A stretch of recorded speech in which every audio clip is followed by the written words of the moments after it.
nós vamos estar falando sobre cores, fundamentos de cores e sobre espaços de cores. Isso é algo extremamente importante para a gente aqui no contexto de fotografia computacional e computação gráfica, processamento de imagens também. Então, o entendimento de conceitos associados aí a cores, ou seja, fundamentos de cores. Cor, né, é uma sensação induzida pela luz que atinge os fotorreceptores da nossa retina. Okay? Lembram lá que a gente tem fotorreceptores classificados como cones e bastonetes, os cones especializados, então, na percepção de cores, e os bastonetes ali na nossa percepção de brilho, de luz e tal. Então, isso está diretamente relacionado aqui aos cones, mas tem alguns aspectos que a gente precisa considerar, e nós vamos considerar aqui na nossa aula, que é a quantidade e a distribuição da luz que consegue chegar aos cones. Ela depende de um processo que começa fora do olho, né? Na nossa cena, onde eventualmente vai haver absorção da luz, nós vamos falar aqui de alguns componentes espectrais pelas superfícies dos objetos que a gente vai estar observando, né? Ou a nossa câmera vai estar observando, e no caso específico do olho, essa luz eventualmente vai passar por uma série de estruturas. No caso da câmera, também haverá um conjunto de estruturas aí. Por exemplo, no caso do olho, é preciso passar pelo sistema óptico, né, pela córnea, pelo cristalino. Existem outros fluidos que ajudam a dar forma para o olho. E durante esse processo, então, vai haver absorção, vai haver espalhamento, scattering, e vai haver o foco daquela luz em determinados pontos. Né?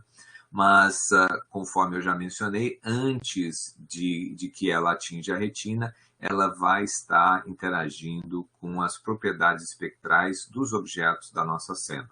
Tá? Então, aqui uma observação muito importante para a gente é a seguinte: cor resulta, então, da interação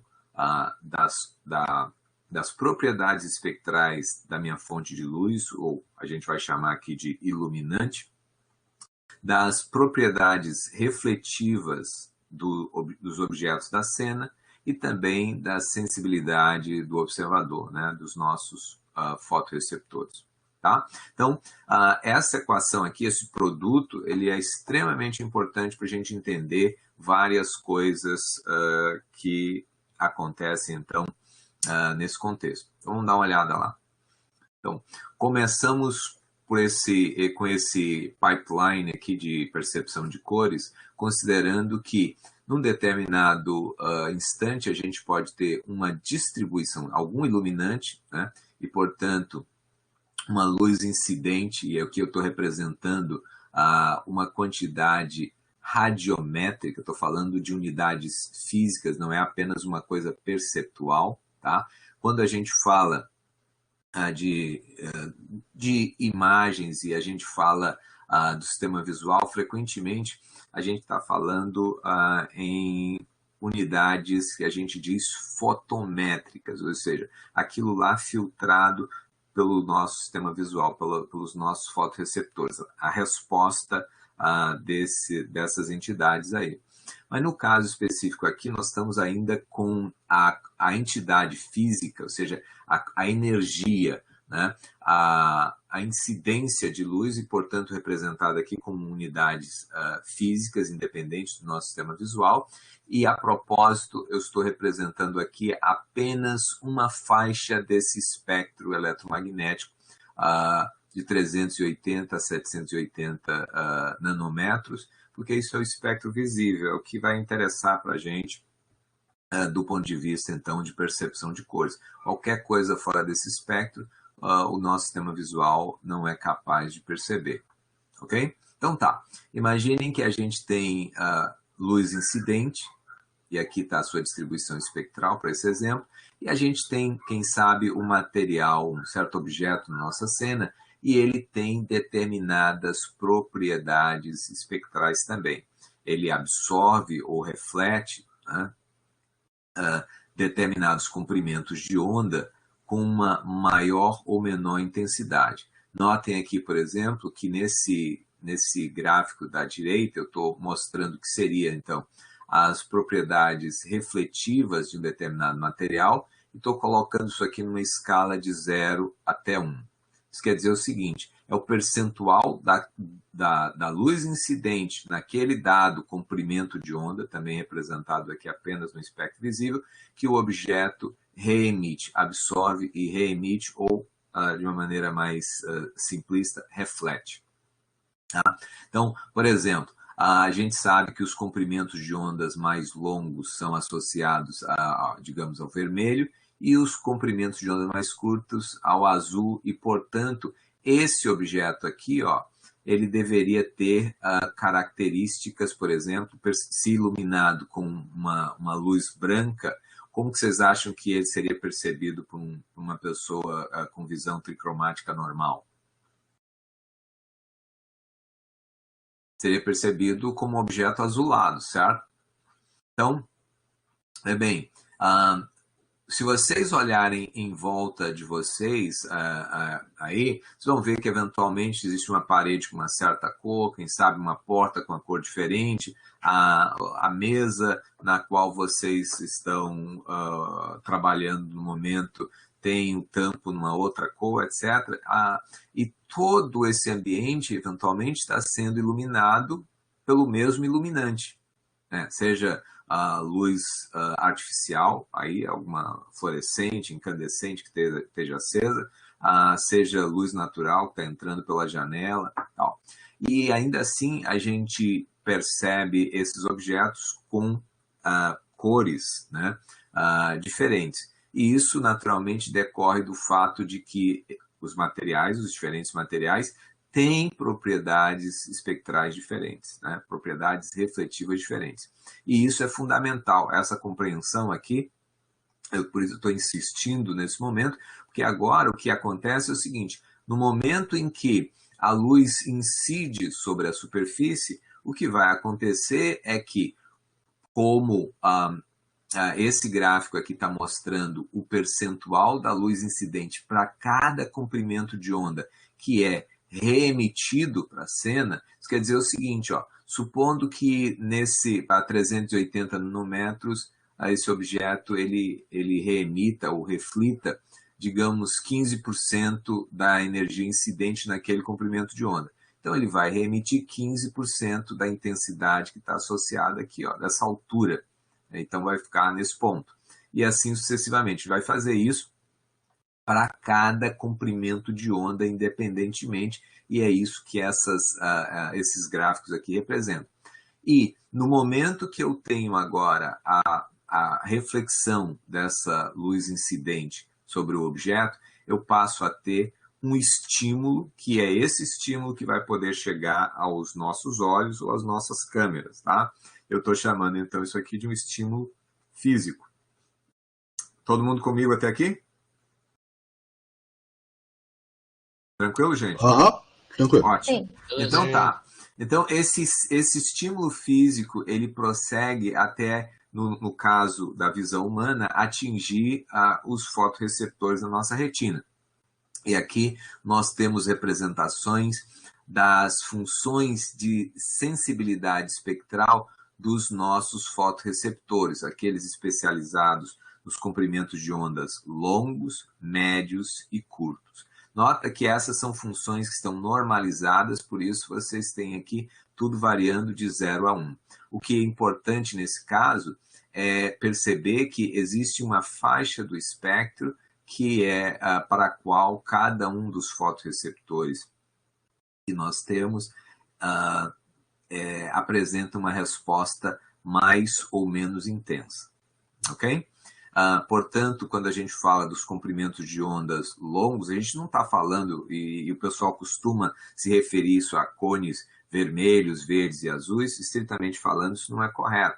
A gente vai aqui na disciplina falar de cones L, M e S, que representam exatamente os comprimentos de ondas longos, médios e curtos, short, né?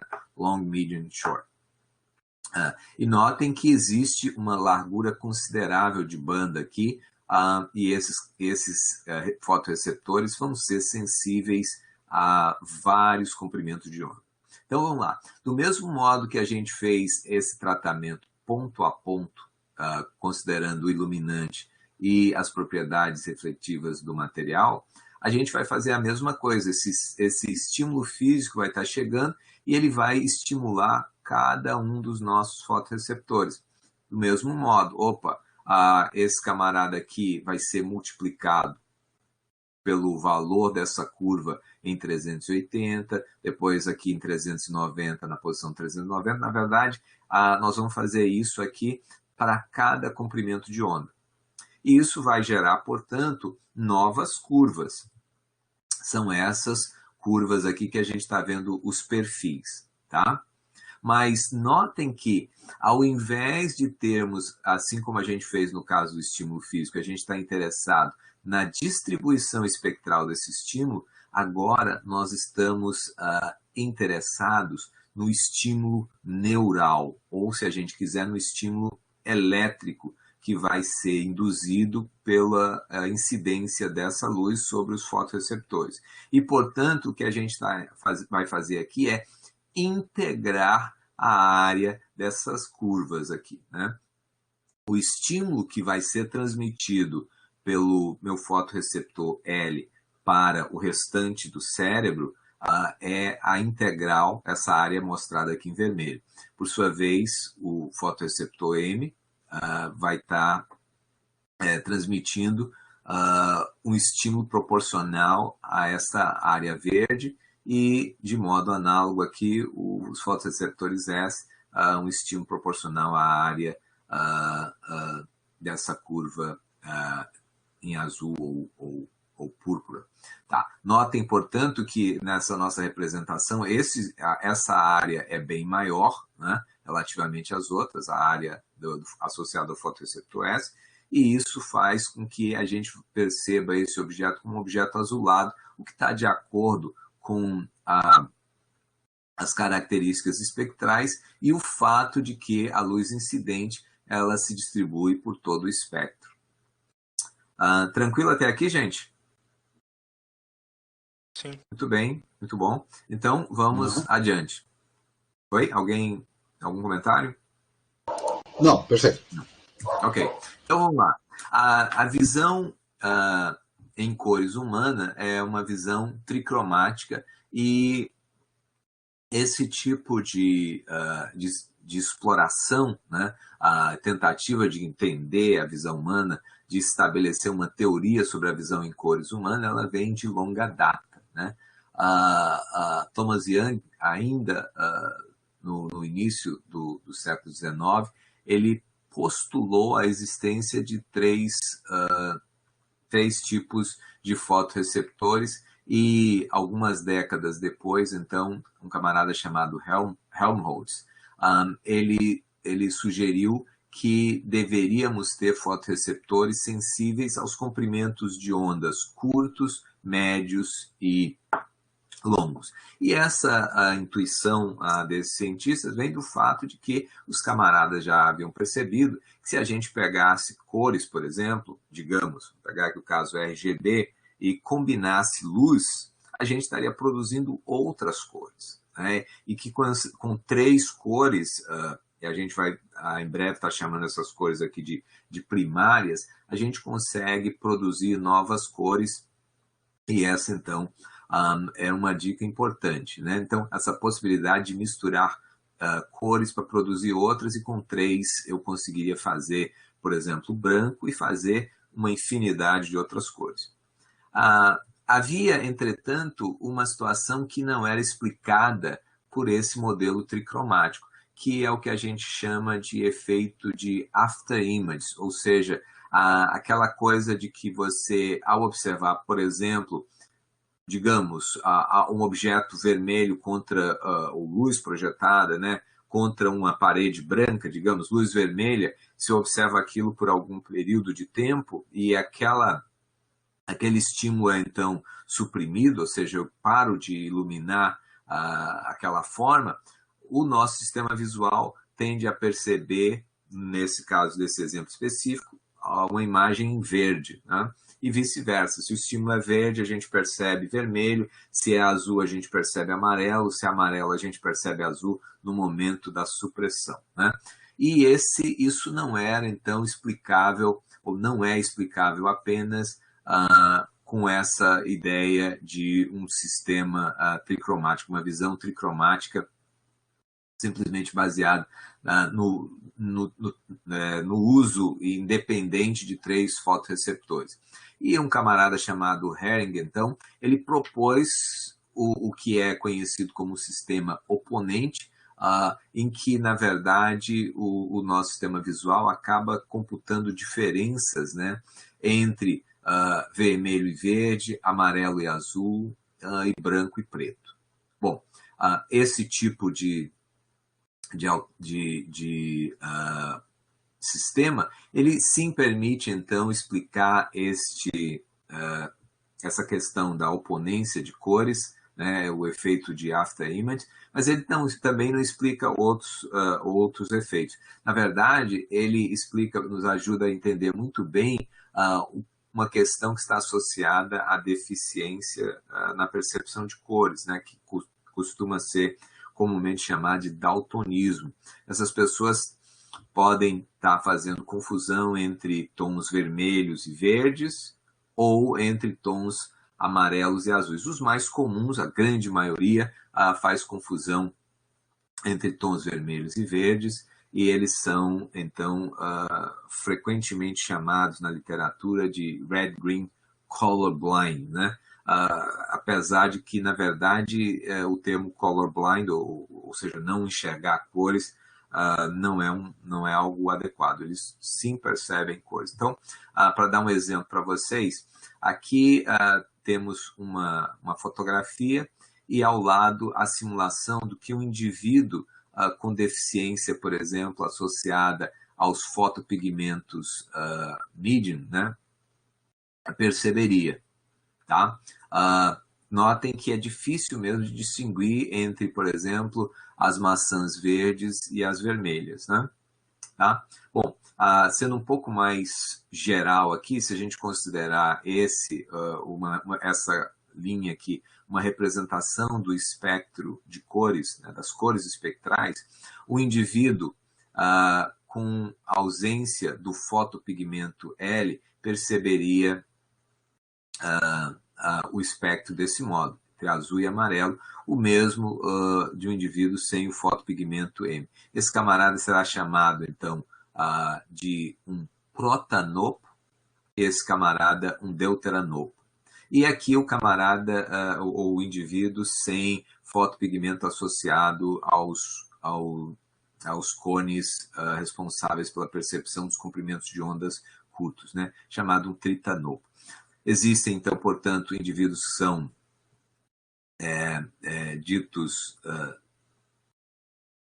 dicromatas, nesse caso, mas existem também os tricromatas anômalos. A gente não vai entrar muito nesse detalhe, mas a ideia é o seguinte, é um indivíduo que, apesar de tricromata, ele não tem a mesma percepção do ponto de vista de cores de um indivíduo tricromata normal. Essas curvas que vocês veem aqui em cima, elas são deslocadas de algum modo, ou seja, há uma alteração na composição do fotopigmento que faz com que as respostas desses camaradas aqui se aproximem de um dicromata, na medida que essas curvas tendem a se sobrepor. Tá?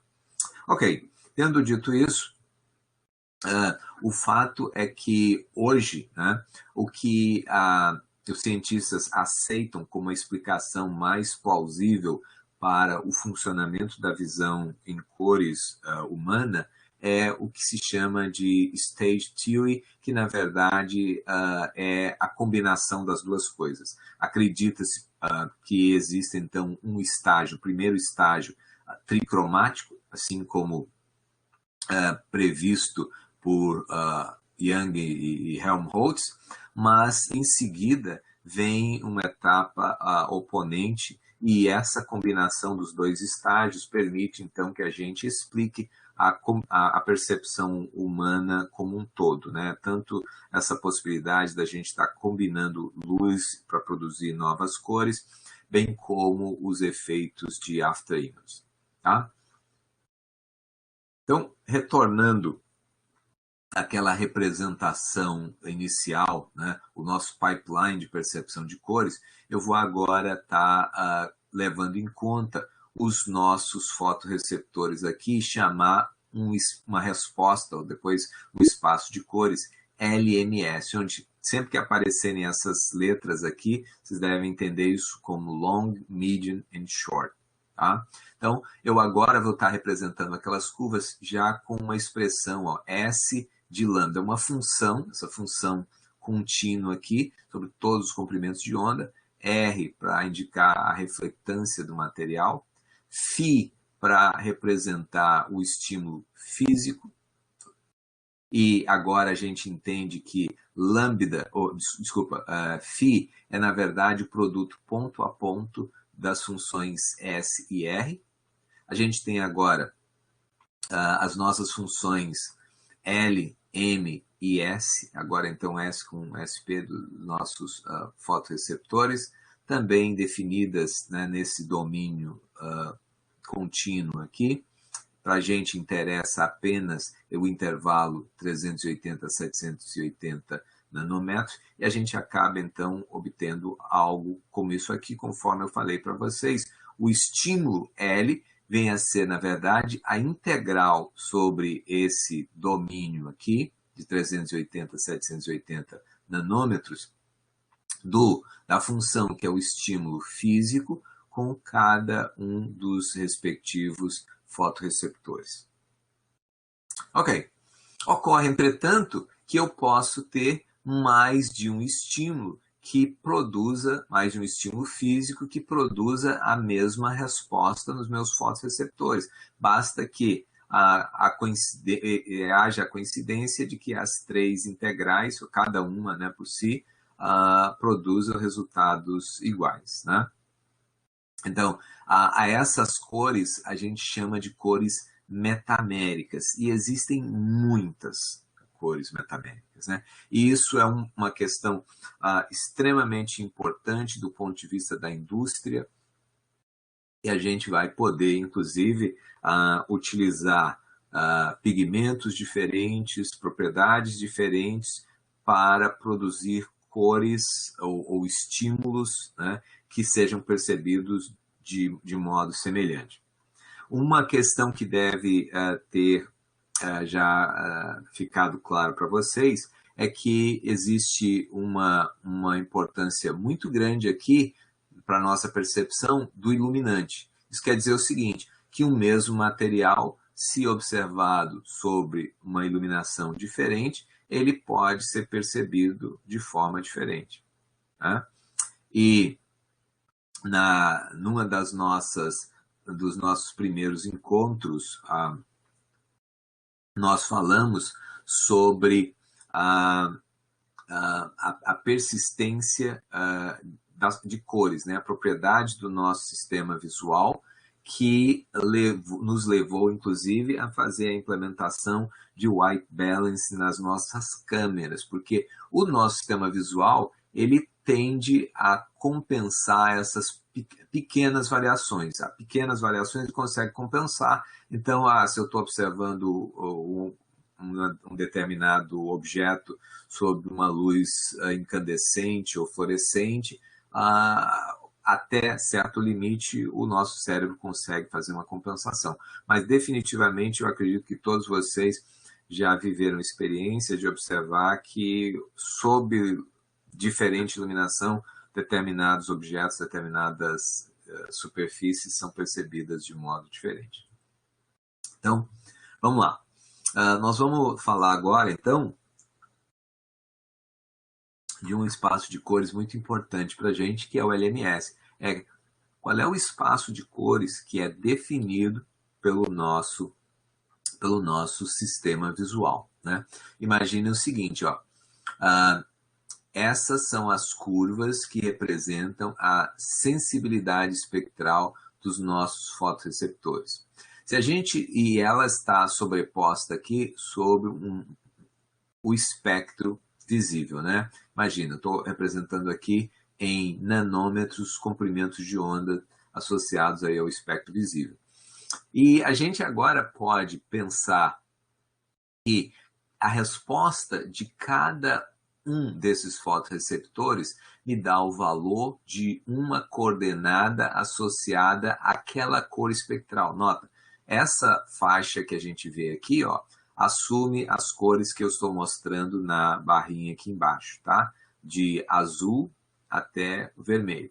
E a questão é o seguinte, bom, quando eu estou nessa posição aqui, digamos, de 400 nanômetros, eu tenho uma determinada cor, qual é a resposta que eu obtenho dos fotorreceptores S, do M e do L? E vou usar essas três respostas, e elas são medidas, a resposta medida simplesmente pegando para um determinado comprimento de onda, eu traço aqui uma linha de, opa, qual é o valor da curva aqui azul, da vermelha e da verde, eu vou usar isso como coordenadas. E a gente pode, então, agora, plotar esta curva com as cores espectrais no espaço tridimensional. Nesse espaço aqui, ó, a gente pode agora imaginar, eu vou colocar aqui os comprimentos de onda, então, à medida em que eu começo aqui no espectro, vou mostrar aquela faixa de cores também, eu tenho então um pouquinho de azul, porque a curva ainda está baixinha, quase nada de verde também, e vermelho, logo nessa representação, aquela cor, ela tem um pouquinho de azul, um pouquinho de vermelho, quase nada, e verde também, né? Quase nada.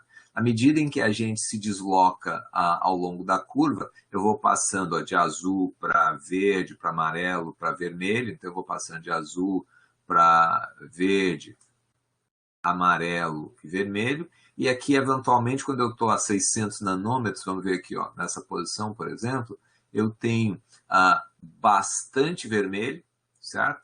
Eu tenho, então, portanto, aqui esse Rho para red, a gama para green e beta para blue, né?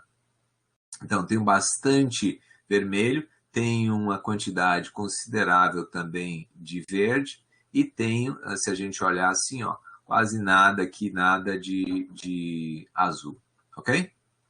Certo? Então, existe aqui um espaço tridimensional que pode ser um espaço de cores, onde a gente pode estar representando as cores em função das respostas que o nosso sistema visual tem para cada uma delas.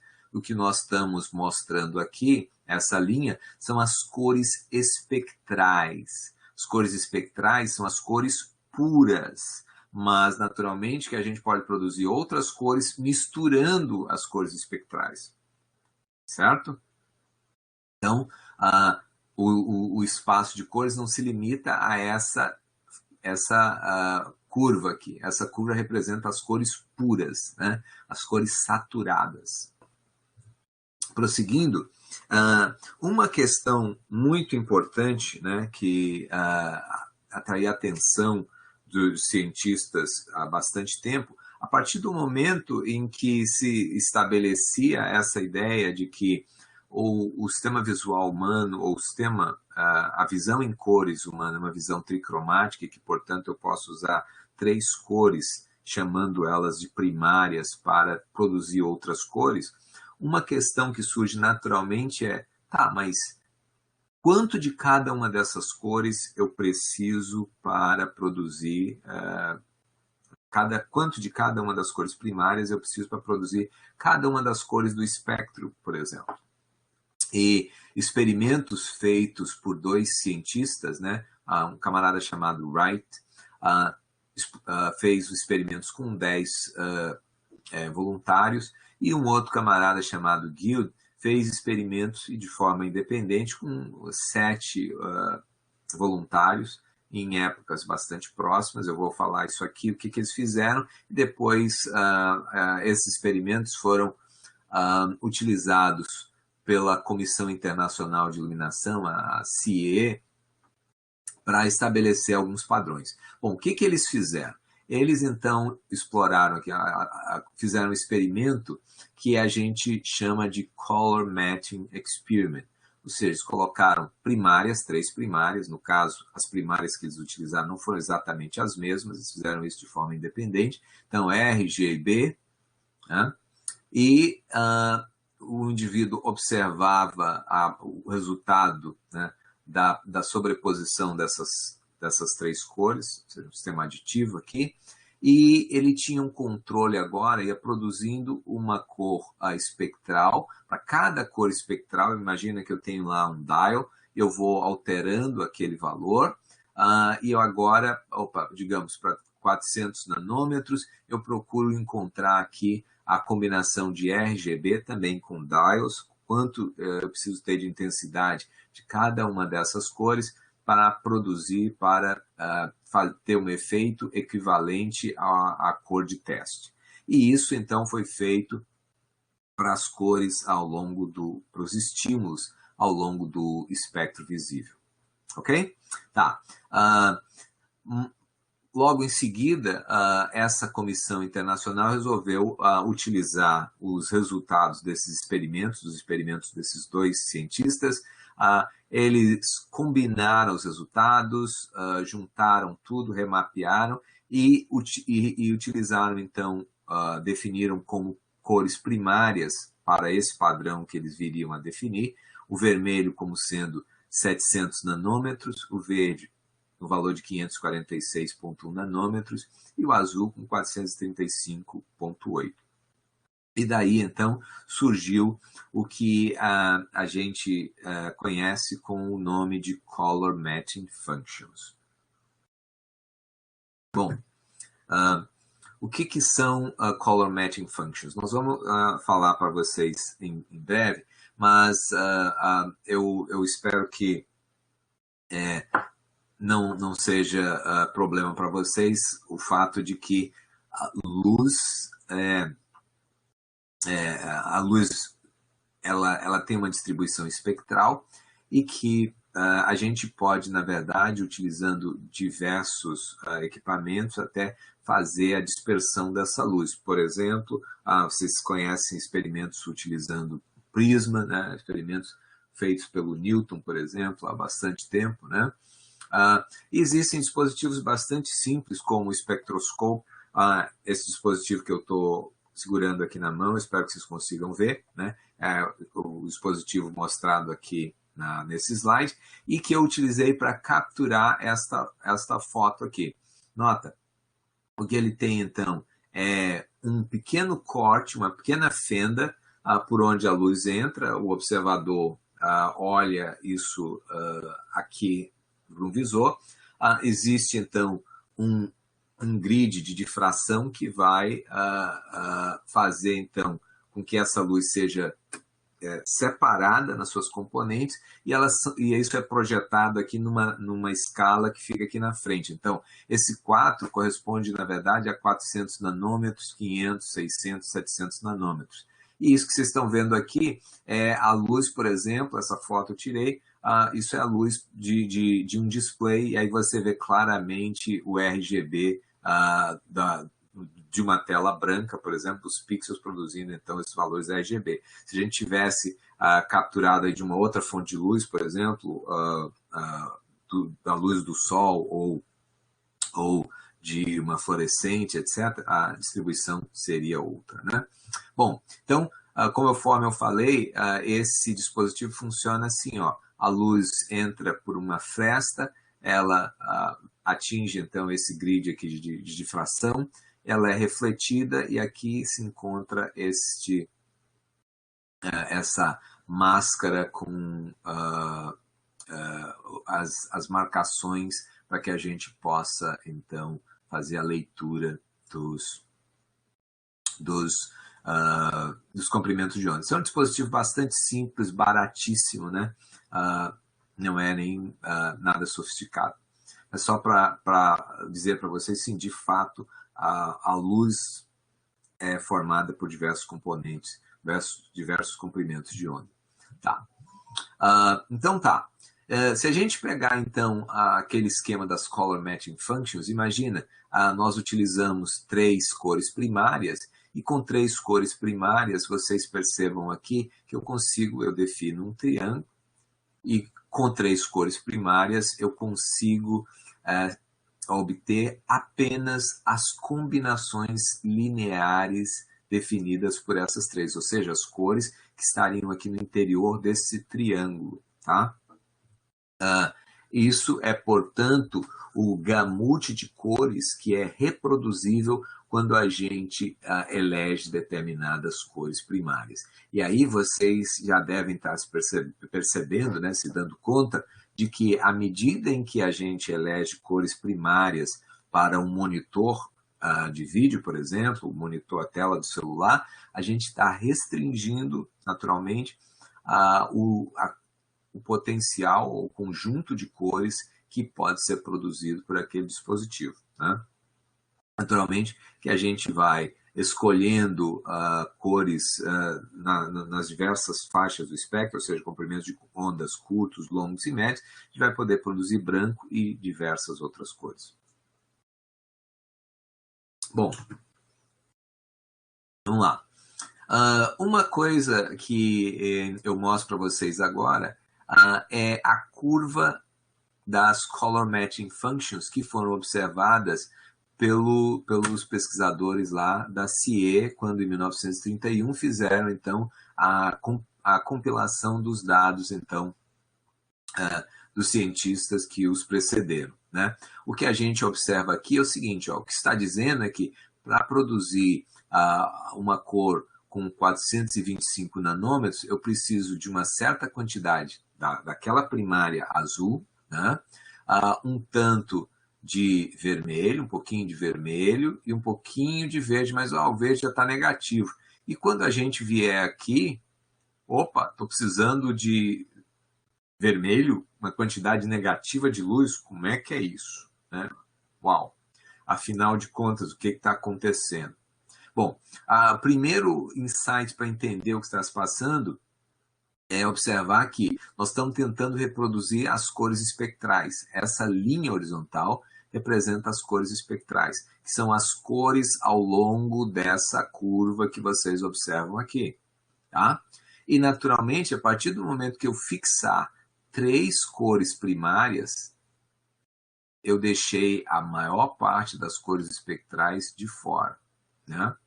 Então, isso já é um fato importante. A gente não vai conseguir reproduzir tudo isso aí. Se a gente, por exemplo, observar aqui as nossas Color Matching Functions, a gente percebe aqui aquilo que eu falei, né?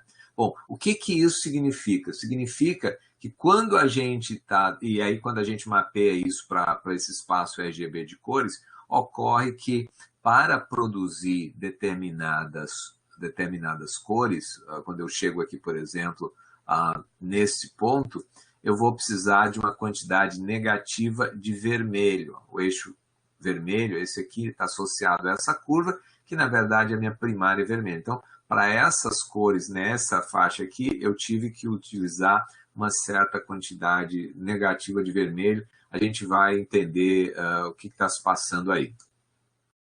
Do mesmo modo, ou um pouco aqui, eu preciso eventualmente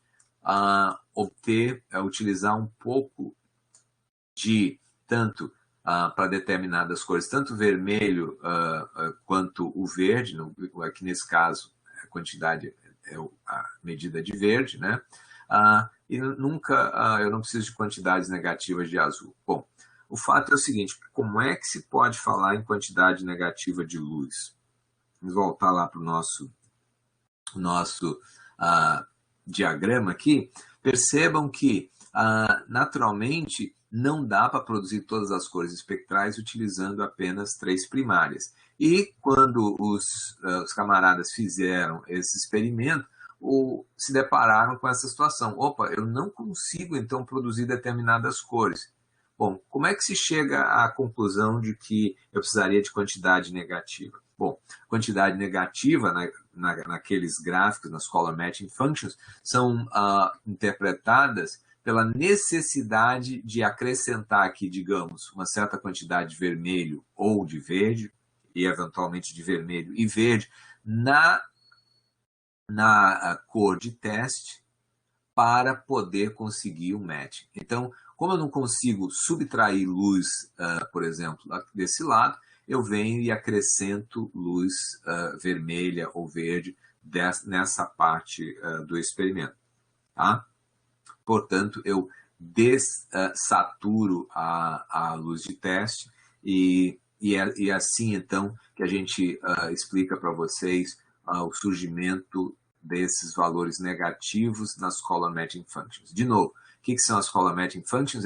Quanto que eu precisei, qual foi a intensidade, quanto que eu precisei virar a minha chave, o knob lá, do azul, a intensidade de azul, para ir produzindo todas essas cores. Essa curva vermelha, quanto que eu precisei acrescentar de vermelho para obter cada uma dessas e, de modo análogo, quanto que eu precisei acrescentar de verde. Então tá, adiante.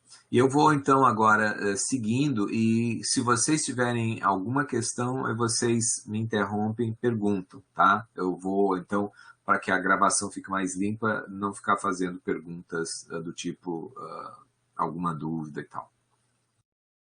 Então, essas color matching functions a gente já viu há pouco, introduziram aquelas curvas com problemas, né? Com problemas eu quero dizer com valores negativos, para as nossas cores primárias, e isso não era algo legal. Então vamos colocar aqui um exemplo para deixar isso bem claro. Suponha que as nossas primárias fossem essas aí que eu estou mostrando para vocês, ou seja, o valor do azul, então 400 e alguma coisa, a segunda primária e a terceira, essa aqui.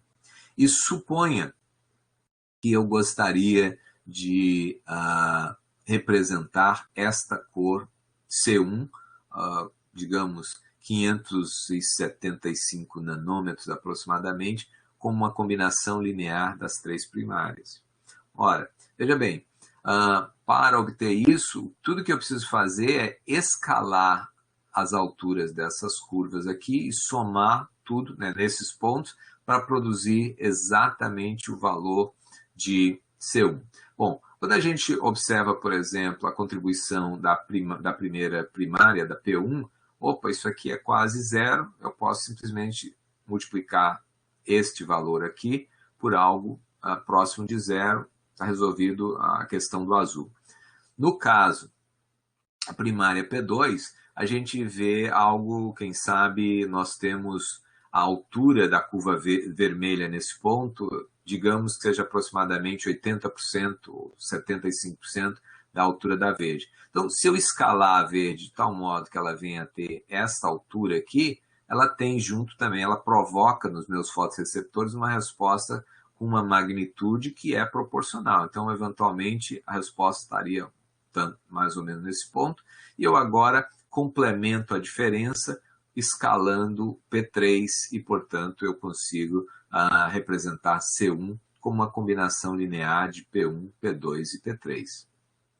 Tá? Imaginem agora, entretanto, que eu quisesse representar uma outra cor. Peguei uma cor naquela região onde o vermelho aparece aqui com uma contribuição negativa. Tá. Vamos ver o que acontece aqui. Ó. Nesse caso, para o azul, bom, essa cor tem um certo tanto de azul, tem um certo tanto de vermelho e um certo tanto de verde. A primária azul eu posso naturalmente escalar aqui sem problema para chegar nesse ponto. Né? As outras duas primárias praticamente não tem azul, então isso não é problema. Eu venho agora com a situação em que, digamos, novamente, a altura do vermelho é em torno de 75% do verde. Quando eu escalar o verde para esse ponto, o vermelho vai ser escalado para 75% dessa altura aqui. Ele vai ficar, quem sabe, mais ou menos nessa região aqui. E isso quer dizer que já está um valor superior ao vermelho que eu preciso para a cor C2, e a única forma de fazer ele reduzir é, então, acrescentando uma quantidade negativa de P3. Tá?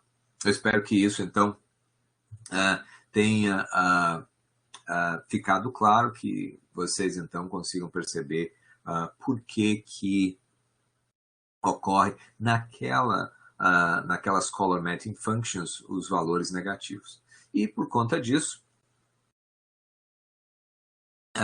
nós ficamos com curvas que não são ideais, né? Essas nossas color matching functions assumem valores negativos e, ao mesmo tempo, eu estou querendo dizer, eu quero reproduzir cores e vou pegar primárias e dizer que vou usar a quantidade negativa de primárias. Isso não é legal.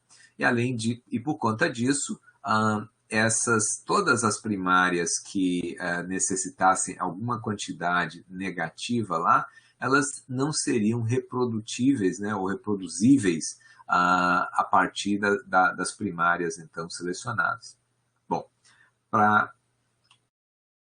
eu mostrei para vocês já uma figura como essa. A gente pode voltar rapidamente a nossa representação aqui, novamente agora enxergando os valores negativos de vermelho e de verde. Aqui, veja, a linha está vermelha, mas isso é a quantidade negativa de verde necessária para produzir esse camarada aqui, tá?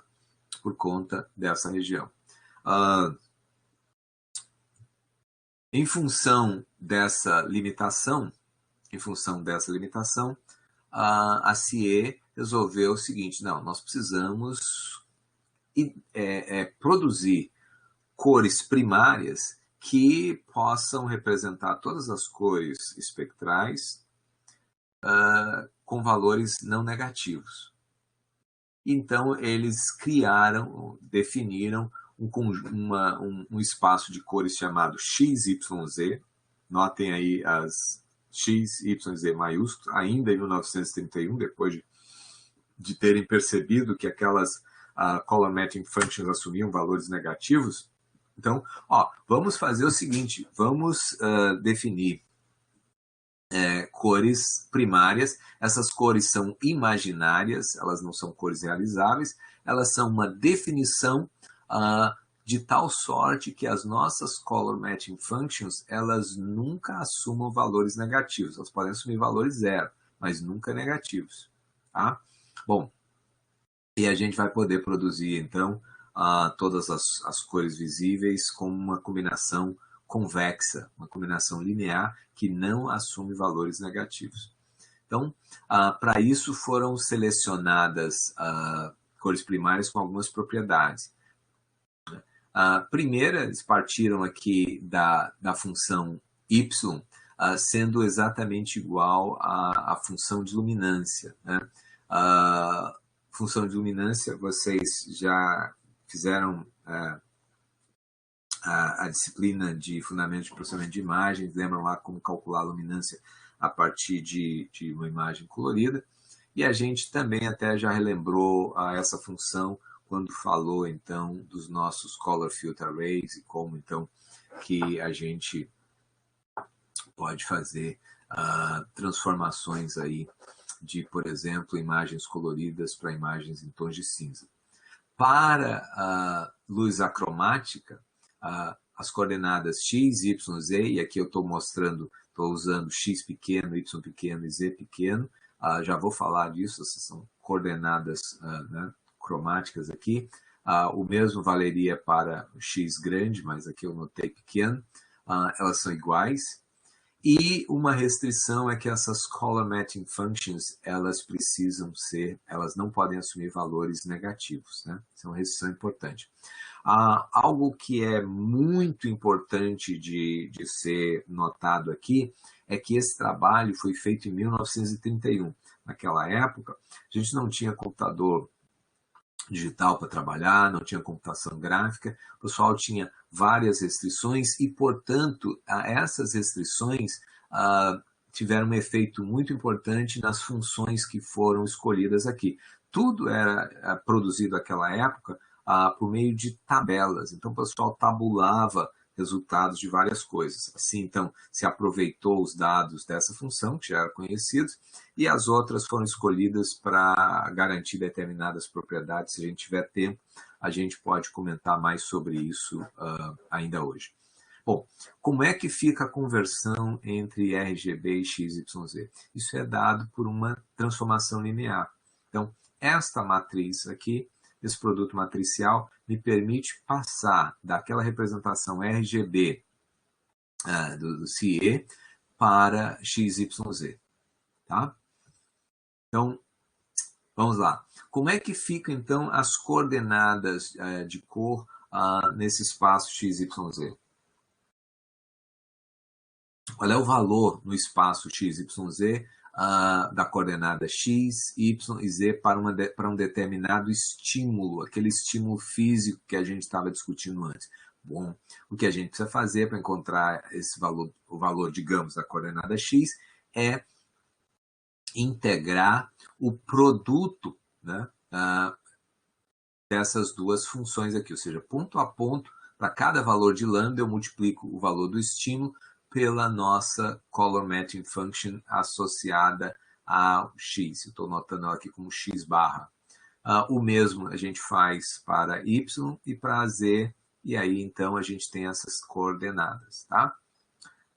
De modo semelhante ao que a gente já discutiu antes, também nesse espaço de cores a gente está sujeito a cores metaméricas. Elas existem, serão as mesmas. Notem que o metamerismo decorre do nosso sistema visual, não do sistema de coordenadas que a gente está utilizando. Então, vamos lá. Eu vou agora rapidamente voltar àquele nosso demo e nós vamos poder considerar aqui... deixa eu fazer aqui alguma coisa. Então tá, ó. No espaço XYZ, aquela curva, né, que no espaço XYZ, RGB assume esta situação aqui, essa representação, e tendo valores de coordenadas negativas, aqui agora não acontece mais. Tá? Ou seja,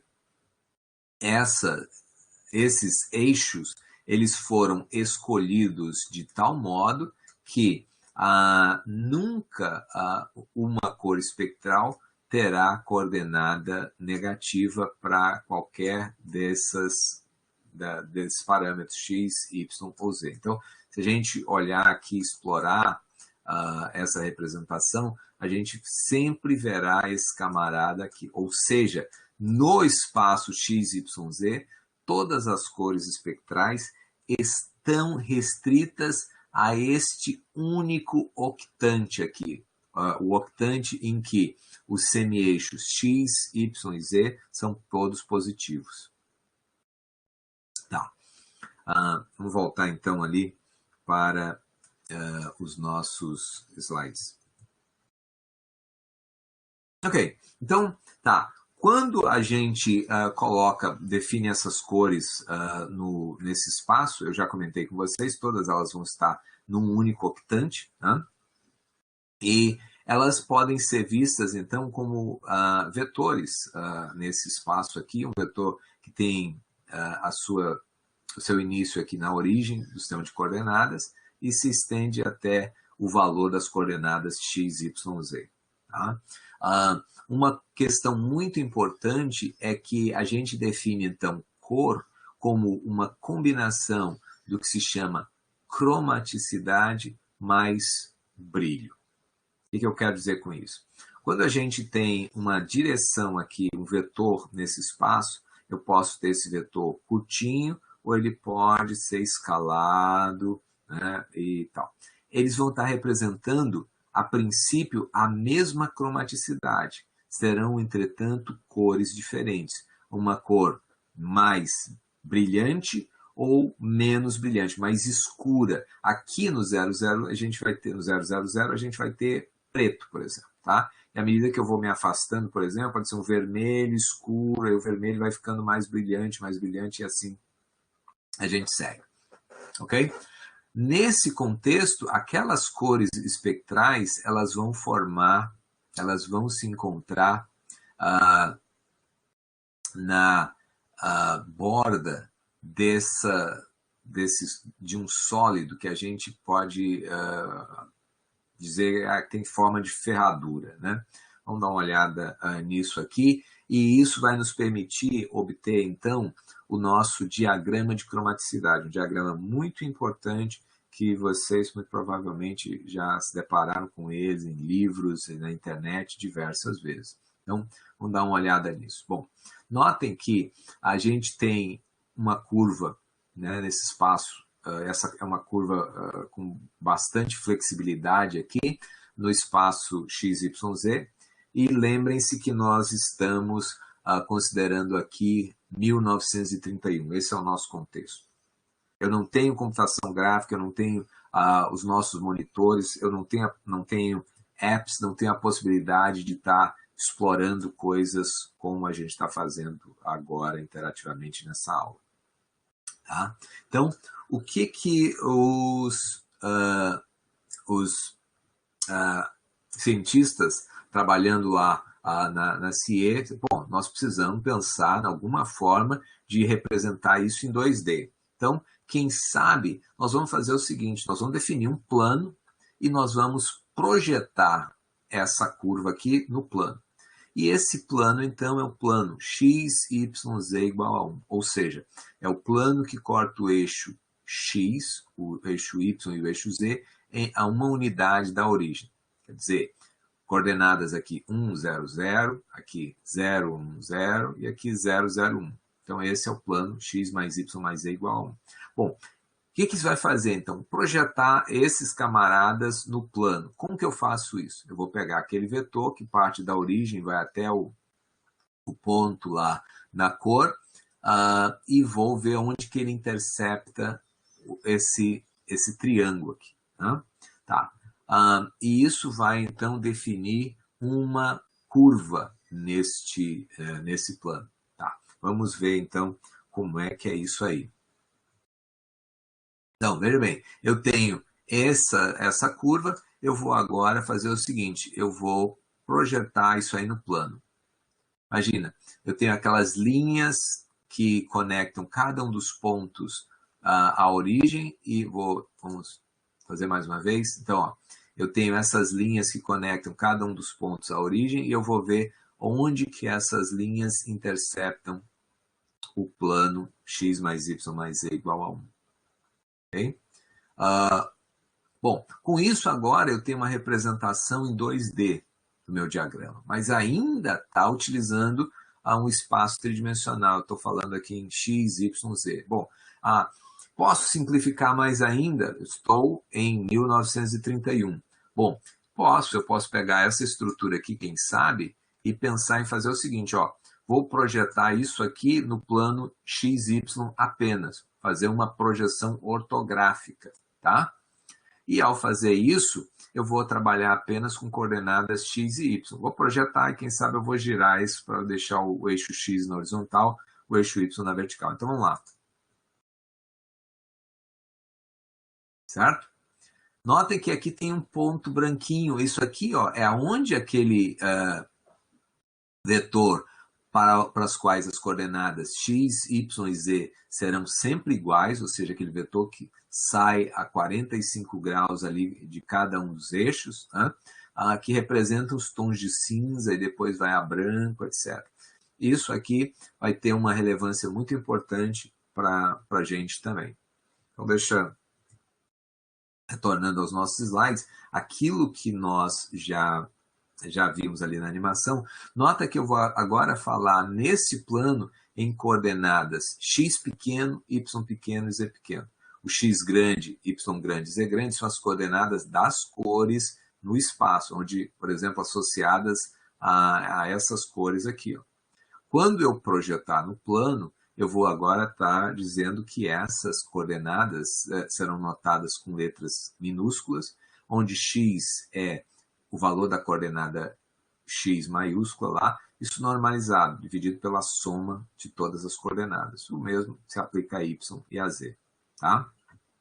Naturalmente, que a soma de x mais y mais z pequeno, isso é igual a 1. Bom, e por fim, então, a gente tem esta representação que foi obtida por meio da projeção ortográfica, conforme eu falei antes, e a gente só precisa aqui agora estar utilizando coordenadas x pequeno e y pequeno. Bom, vamos adiante. Todas as cromaticidades das cores espectrais estão representadas aqui, ó, nesta voltinha. E essa outra linha, depois a gente vai chamar de linha púrpura, né?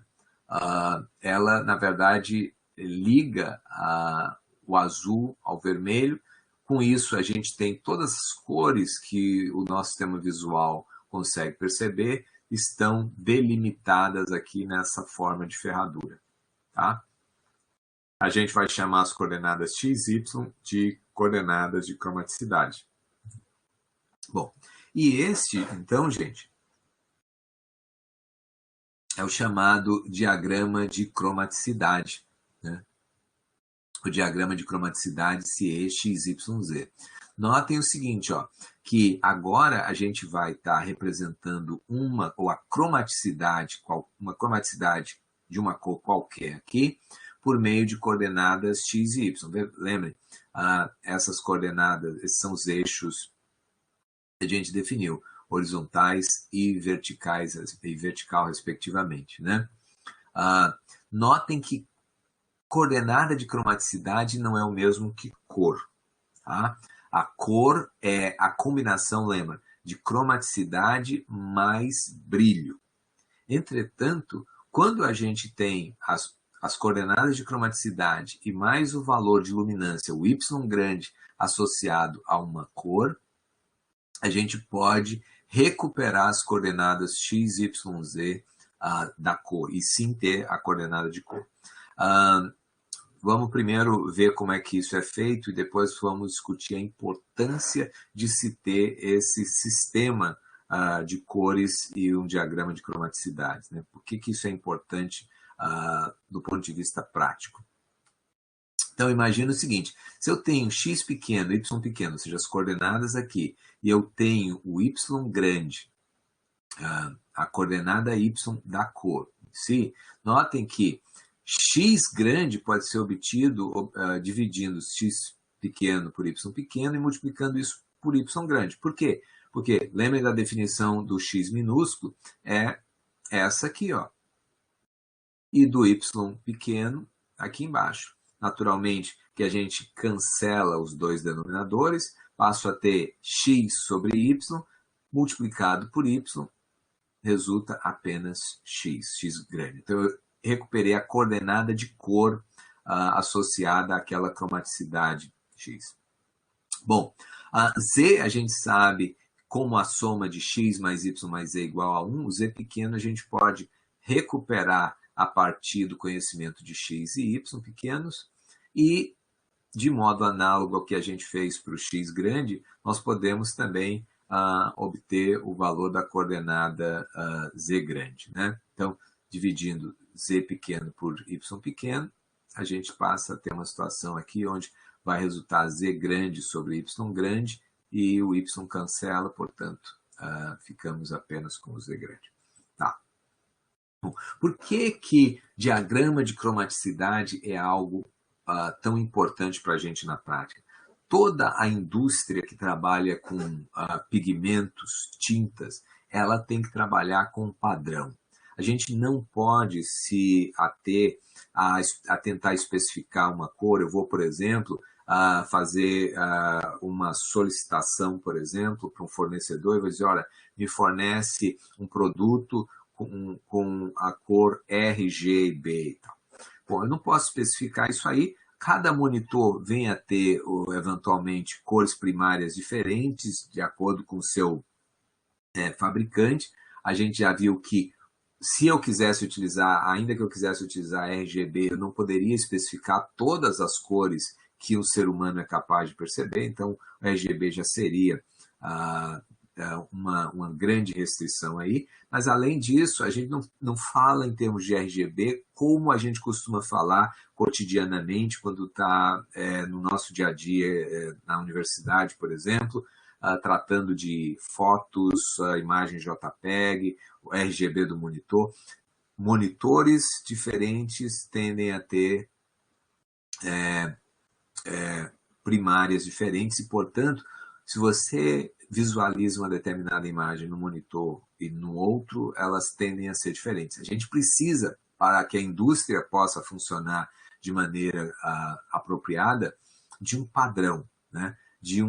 E esse padrão é justamente esse espaço de cores CE, XYZ, e tudo é especificado na indústria usando essa informação de cromaticidade e luminância e brilho, e usando, então, o diagrama de cromaticidade. Ok, então, vamos adiante. A propósito, conforme eu falei, as cores espectrais elas se encontram aqui nessa curva, e essa última linha ela simplesmente conecta o azul ao vermelho. Por que ela é importante? Porque essas são cores que a gente enxerga também, a gente percebe, porque são combinações lineares das cores espectrais. Então, põe-se essa linha para delimitar a região de cores, de cromaticidades que são perceptíveis por nós humanos, né? Tá. Bom, propriedades aqui do diagrama de cromaticidades. Ele contém todas as cromaticidades que um ser humano é capaz de perceber. Ele é independente das cores primárias que eventualmente alguém pretenda utilizar para a produção de monitores, TVs, aparelhos de TV, celulares, etc. Isso, conforme eu já falei para vocês, é o padrão em colorimetria. E algumas propriedades importantes aqui, dadas duas cromaticidades quaisquer, por exemplo, um ponto aqui e outro aqui, o que ocorre é que todas as cromaticidades entre esses dois pontos são obtidas por meio da interpolação linear dessas cromaticidades definidas, escolhidas, né? E dadas três cromaticidades quaisquer, todas as cromaticidades que estiverem no interior do triângulo, imagina, por exemplo, P1, P2 e P3, todas as cromaticidades contidas nesse triângulo vêm a ser, então, obtidas por meio de uma combinação linear, né, combinação convexa das cromaticidades dos vértices do triângulo. Tá. Uma outra observação muito importante é que esse não é um espaço métrico, eu não posso estar, nem perceptual, eu não posso estar fazendo, se eu faço medidas aqui, duas cromaticidades que se encontram equidistantes, não necessariamente implica isso em que o meu sistema visual vai percebê-las como sendo igualmente diferentes entre si. Isso não é aplicável. Um pouco mais adiante, ao final da nossa conversa de hoje, eu vou mencionar um espaço de cores chamado CELAB, que foi construído, foi definido para tentar manter essa, como é que eu diria, uniformidade perceptual, ou seja, distâncias medidas usando uma métrica euclidiana nesse espaço, é uma indicação, uma boa indicação de como as cores são percebidas semelhantes ou diferentes. Ou seja, à medida que a distância euclidiana nesse espaço aumenta, a percepção é que as cores são mais diferentes entre si. Tá? Existem outros espaços, mais de um aqui, por exemplo, o CELUV, é um outro exemplo de espaço projetado com essa intenção. Bom, outro ponto aqui importante para a gente falar é o ponto neutro. Lembra lá que a gente viu aquele pontinho branco no diagrama? esse ponto aqui, ele vem a ser extremamente importante quando a gente estiver definindo, então, espaços de cores. Dada uma cor qualquer, a gente vai, então, definir a matiz da cor como sendo o ponto aqui, ó, na borda desse diagrama de cromaticidade, onde essa linha que passa pelo ponto neutro e pela cor em questão, corta a borda do diagrama de cromaticidade, a matiz. Lembrem, as cores espectrais são cores puras, né? Cores puras, completamente saturadas. A partir do momento que eu me desloco da borda em direção a E, eu estou tendo cores dessaturadas, elas vão deixando de ser cores puras, né? Então tá. A razão entre essa distância e a outra distância, né, ou seja, E para C e C para a matiz lá, ela vai me dar uma indicação da saturação da cor. E nós podemos falar também de cores complementares, ou seja, eu tenho uma cor que não está à mesma distância de E, no sentido oposto aqui ao da linha que passou por E e C. As distâncias não são as mesmas, mas proporcionalmente são as mesmas, ou seja, a distância de C para E, ou vamos falar em proporções, C está para E, assim como esse ponto está para C, é o mesmo que C' está para E, assim como esse ponto está para C. Se a gente mantém essas proporções, a gente obtém as cores ditas complementares, que são as cores que, quando eu misturo, eu tendo a obter, então, branco. Ok, como é que a gente pode mapear, então, o valor arbitrário lá de RGB para XYZ? Bom, se eu tivesse, por exemplo, um monitor, como é que a gente poderia fazer isso aí? Então, tentar dar um exemplo concreto. Imagine que eu tenho um monitor, esse monitor tem primárias lá que eu vou estar representando aqui como red, green and blue, né? Phi red, phi green e phi blue. E eu vou botar o meu monitor, cada instante, o vermelho no máximo, né? Acender ali os meus pixels com vermelho no máximo e verde e azul desligados. Depois faço o mesmo para o verde e o mesmo para azul. E vou medir a distribuição espectral dessas cores primárias. Notem, quando a gente está utilizando primárias, a gente está usando fonte de luz de algum modo, né? São os nossos LEDs, ou seja, o que for, e a gente, então, não tem uma cor pura espectral. O espectro dessas cores primárias, isso aqui é de um monitor, um CRT especificamente, né?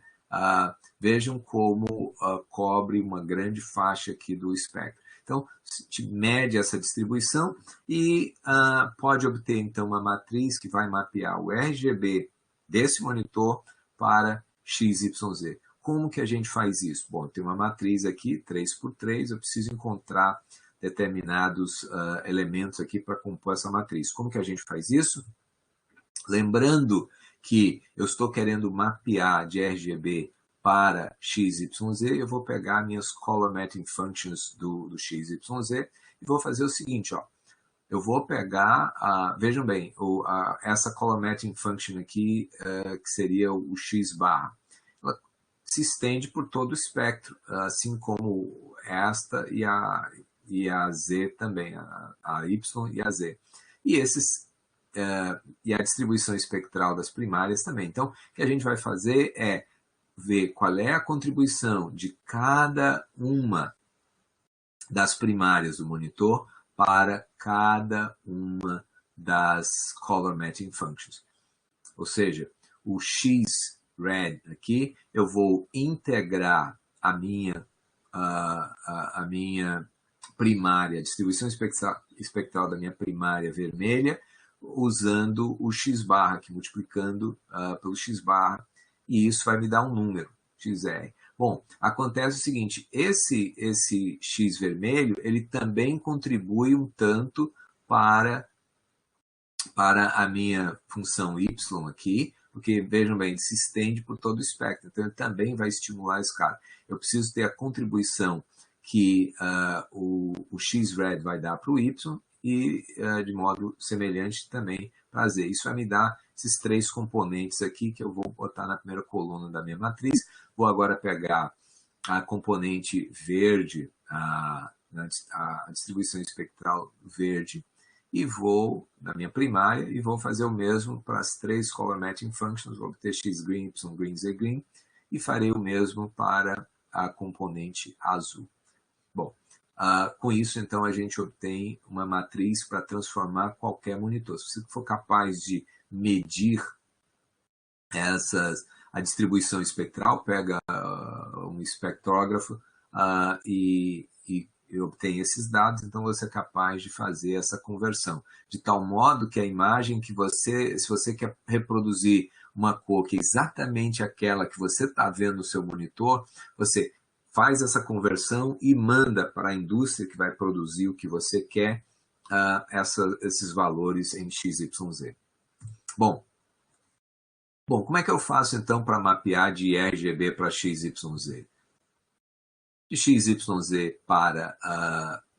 se eu não conhecer as primárias, que nem foi o caso anterior, a gente pode assumir que está trabalhando com sRGB, onde S corresponde a Standard. Né? Standard RGB é um espaço de cores aqui que a gente vai falar em breve, que é padrão da indústria. Tá? Então, existe uma matriz que mapeia de XYZ para o Standard RGB, essa é a matriz conhecida. Se eu quiser fazer o caminho inverso, tudo que eu preciso fazer é calcular a inversa da matriz acima e posso fazer, então, essa transformação.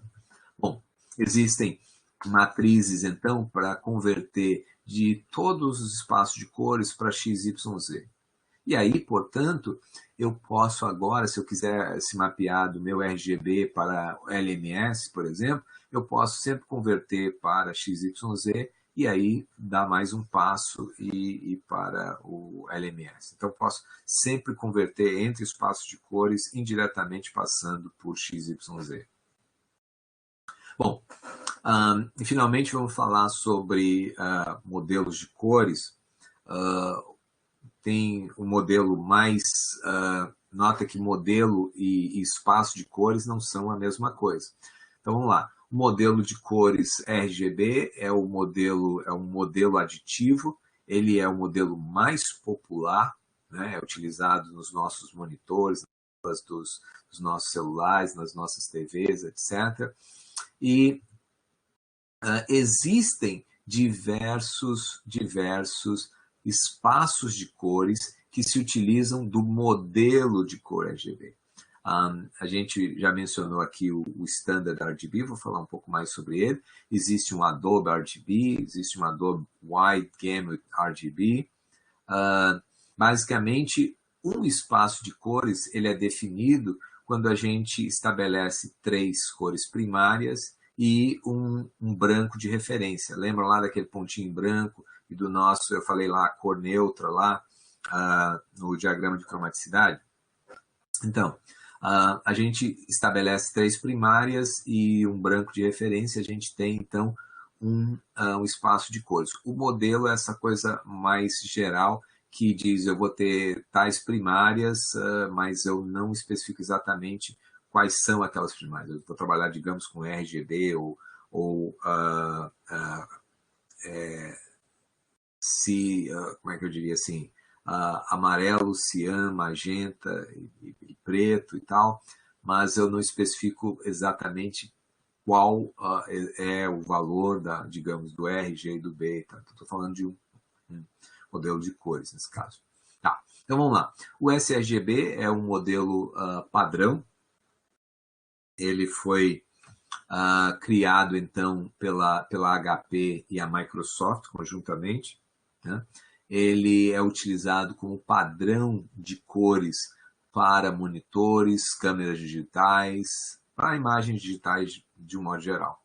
Ele utiliza 3 primárias, essas 3 primárias estão definidas, então, no documento padrão, e utiliza D65 como referência de branco. Ponto aqui. O que é D65? D65 é o padrão que representa, por exemplo, a luz do dia. Se você tenta, do ponto de vista dos padrões da CIE, é o branco associado à luz típica outdoors do dia. Existem diversos outros padrões, mas sendo um pouco mais, quantificando um pouco mais, isso é o que estaria associado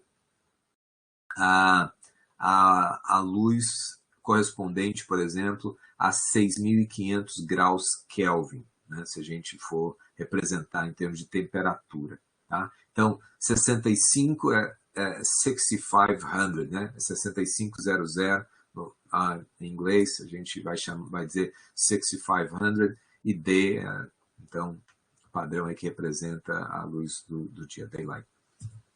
Bom, a gente mapeia, então, XYZ para o sRGB de uma forma indireta, porque não é uma transformação linear. A gente precisa converter primeiro para um RGB linear e depois, então, faz o último passo da conversão. Em termos dos color spaces que eu comentei com vocês, né, falei do Standard RGB, do Adobe RGB e do Adobe Wide Gamut RGB. Notem o seguinte, essas são as primárias que foram definidas no padrão criado, então, pela HP e pela Microsoft. Tá? Notem que, ao fixar as primárias, você está automaticamente restringindo o conjunto de cores que aquele espaço de cores consegue reproduzir. Então, tudo isso aqui fica de fora. Tudo que está fora do triângulo fica de fora. Né? A Adobe, então, algum tempo depois, propôs um outro espaço de cores que contemplasse 50% das cores visíveis, ou seja, alterou as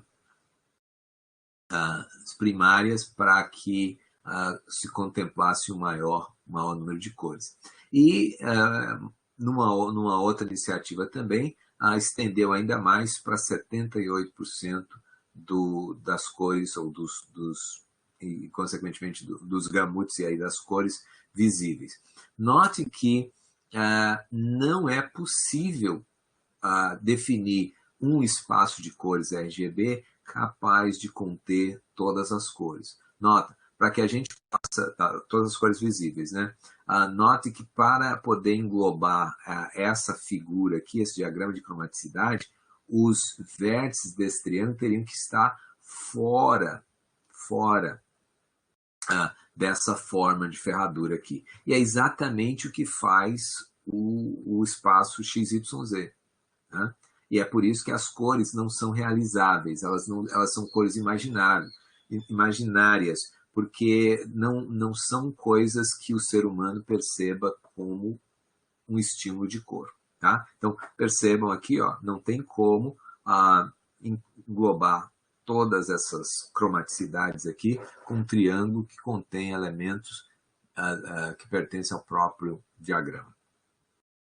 Bom, por fim, eu vou falar aqui algumas palavras sobre o CIE-LAB, que é um espaço de cores que foi projetado para ser perceptualmente uniforme.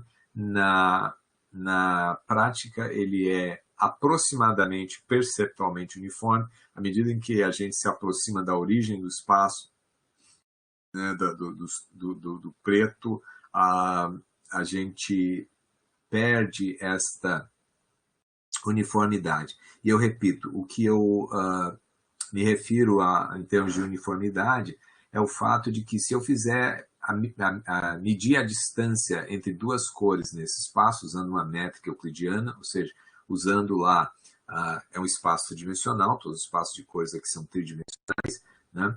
Se eu calcular a distância euclidiana entre dois pontos aí, isso me dá em boa medida, como ou quão diferentes eu vou perceber essas duas cores entre si, né? Em outras palavras, se com relação a uma cor, e uma cor A e uma cor B, eu percebo, ou eu estimo uma distância que é metade da distância entre a cor A e a cor C, eu vou, na verdade, vou repetir, se eu, ao fazer a medição de uma distância entre A e B e A e C, e se a distância de A a B nesse espaço é metade da distância de A a C, eu devo perceber as cores A e B como sendo bem mais próximas do que A e B e na verdade, perceber como sendo duas vezes mais semelhantes do que A e C. Ok. Bom, esse conclui o assunto da nossa aula de hoje. Eu coloquei